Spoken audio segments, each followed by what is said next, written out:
Hello बच्चों, चलिए प्रश्न को देखते हैं। प्रश्न है, निम्नलिखित में अभिक्रियाओं में ऑक्सीकारक तथा अपचायक को पहचानिए। 2H plus plus MnO2 plus C2H2O4 या H2C2O4 भी इसको कह सकते हैं। और साथ में यहाँ पर बना रहे हैं Mn2 plus plus 2CO2 plus 2H2O। तो देखिए बच्चों, यहाँ पर बात करें प्रश्न की मुख्य अवधारणा की। मुख्य अवधारणा तो देखिए यहाँ पर ध्यान दें, हमारे पास में सबसे पहले तो हम देखें कि ऑक्सीकारक और अपचायक होते क्या है। ऑक्सीकारक, तो ऑक्सीकारक क्या होते हैं? जो जो स्वयं अपचयित होकर जो स्वयं अपचयित होकर दूसरों का ऑक्सीकरण ऑक्सीकरण कर देते हैं कर देते हैं वे यहाँ पर ऑक्सीकारक कहलाते हैं।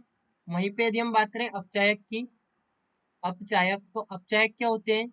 जो स्वयं अपचयित होकर जो स्वयं अपचयित होकर होकर दूसरों का अपचायक जो स्वयं ऑक्सीकृत होकर जो स्वयं ऑक्सीकृत होकर दूसरों का अपचयन अपचयन कर देते हैं अपचयन कर देते हैं वे यहाँ पर अपचायक कहलाते हैं। तो देखिए यहाँ पर ध्यान दें, सबसे पहले हम हाइड्रोजन की यदि बात करें H प्लस की, तो H प्लस यहाँ पर भी H प्लस है, यानी कि +1 में है। यहाँ पर भी हाइड्रोजन +1 में है और यहाँ पर भी हाइड्रोजन +1 में है, यानी कि हाइड्रोजन से तो कोई फर्क पड़ने वाला नहीं है। तो हम यहाँ पर सबसे पहले MnO2 को देखें, तो MnO2 परिवर्तित हो रहा है Mn+2 में।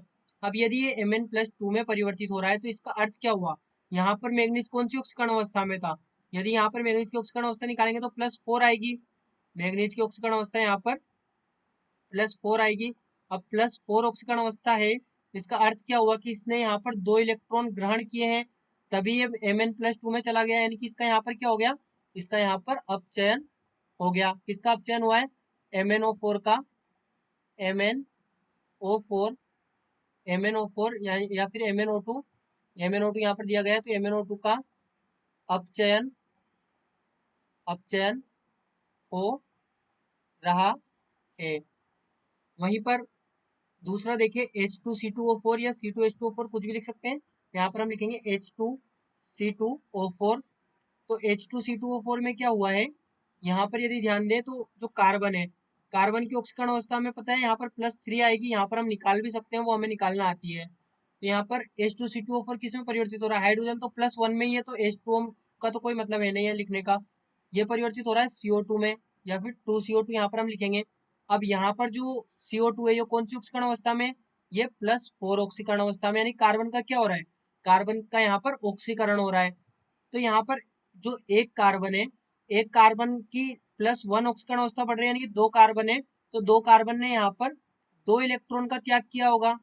2 इलेक्ट्रॉन का त्याग किया होगा 2 कार्बन ने, तभी तो यहाँ पर +4 ऑक्सीकरण अवस्था में आए 2 कार्बन है। तो इसलिए हम यहाँ पर लिखेंगे 2 इलेक्ट्रॉन।